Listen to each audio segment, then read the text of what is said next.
Hey guys, so a lot of you will have already seen Wonder Woman 84. You've probably seen a lot of videos on it as well, talking about how bad the film is. And I just want to add my 2 cents because I think the film is not particularly good. I don't think it's terrible. It was pretty boring. I'll be honest, I did fall asleep partway through, woke up, and still knew what was going on because there was that little happening in the plot. But yeah, I just want to talk about a few things that I thought were really kind of weird and just strange decisions to make. So, firstly, I thought the film was too long. It was 2 hours 30, I think it was, which was far too long for the film. They probably could have cut out about an hour of the film, and it'd be a lot better.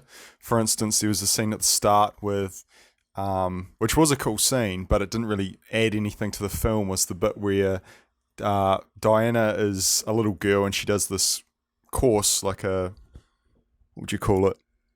Like a obstacle course, and she nearly wins, but this lady stops her and says that you're cheating and it's you're not being truthful. So and basically the truth is all. What did she say? Honestly, I can't remember. She said something about the truth being important. Like you've got to basically don't lie, tell the truth. And you kind of think that might play into the story, but it doesn't. It's just a weird scene they put in that didn't really tie into anything, which is a shame because it could have been a good message. But anyway, you also had a really bad. Actually, I did like him, but he didn't really. He was a poor antagonist, which was Pedro Pascal. And a lot of people before this film came out were saying that he was basically supposed to be Donald Trump, and I didn't see that at all.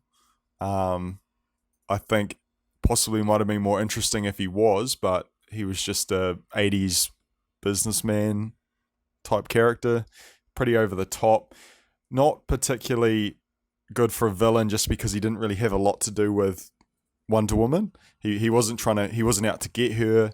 He was just trying to. Actually, I don't even know what he was trying to do. His motivations were pretty weak. He was. What did he do? He became a wishing stone. He could grant wishes, which didn't. There were so many plot holes in the film. There's no point going over them because I don't think that it doesn't fix the film. Like the film was just really poorly made. It looked alright. Like the cinematography was okay. I thought the casting was fine.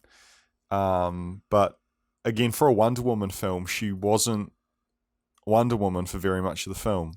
She was probably, oh God, she was probably in costume for maybe, I don't know, 8 minutes of the film, maybe 10 minutes.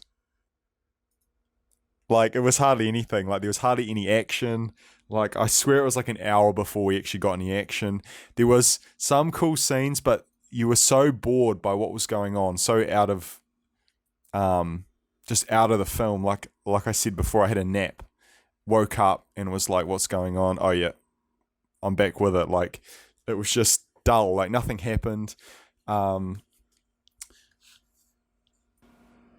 Yeah, I think it just needed to cut out a lot of the film, actually have an interesting story. Like it just felt like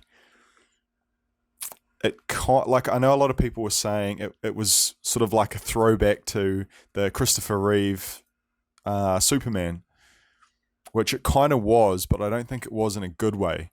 Like it felt like one of those films that was in the '80s that was sort of shit, and you watched it and you're like, oh yeah, films are so much better now than they were back then. Yeah, not throwback in a bad way. I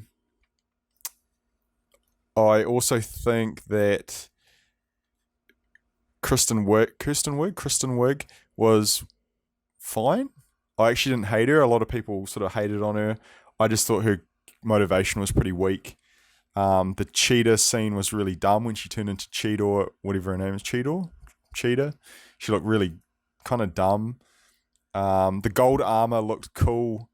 in the trailer, but in the film it was kind of wasted. It was just sort of random, like they just threw it in. And there's a lot of things they just threw into the film just for fun, like the invisible jet. So she just can make things invisible now. And it just, that's another issue, is that there's a lot of things that don't make sense when you look back at Batman vs Superman. So she's supposed to have been gone since basically the first film. She hasn't been doing anything as Wonder Woman, but she clearly has, because she's been saving people. Like, she hasn't been hiding.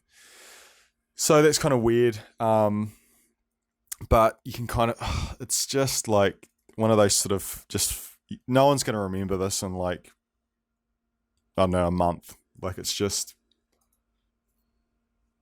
a sort of pretty forgettable film. Apparently they're making a sequel again, which is kind of interesting because the film hasn't been doing well at the box office, but it's been doing well on HBO Max. So that's kind of interesting. I'd watch a sequel.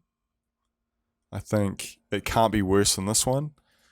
And to be honest, I don't think Wonder Woman, the first one, was particularly amazing. Like, it was a good film, but it wasn't, I don't think it's very rewatchable. Although I do like Gal Gadot as Wonder Woman. I think she's really good. Again, all the actors are good. Like, I like Chris Pine. Like, even though he was in this film for no reason, he didn't add anything to the film, really. It was just a rehash of the first one. I liked him in the film. Like, I thought he was really good, but he didn't have anything to do. Yeah, that's the film. It's just it's bland, dull, overly long, nonsensical. The ending was terrible. So, like, there's a bit, oh, this is spoilers. There's a bit where Pedro Pascal's character is, oh god, I can't even remember what he's doing. He's got like a tornado of wind around him, and he's basically talking to the world, trying to grant everyone's wishes. And she tries to throw her lasso on his leg to, I can't remember what she's trying to do with it, just lasso him, but it doesn't work because of the wind around him. Then all of a sudden, she starts talking to the world through him, because her lasso is attached to him, but the wind is still there. So, like, it's like, well, why did we just see her like throw it and it not connect to him, but now all of a sudden it's connected to him? Like, it just really dumb shit like that. But at the end of the day, you kind of just don't care. You're just like, okay, whatever. That's the film. Sweet. I think I just wasted like $20 seeing that. Yeah. Tell me what you think below. Comment below. I still think it was a better film than Tenet, though. I'd rather watch that than Tenet. Despite all its flaws, it actually made more sense, which is saying something. Anyway, guys, thanks for watching, listening. Don't forget to comment below, like and subscribe. Check out my other videos. And yeah, I'll see you guys next time.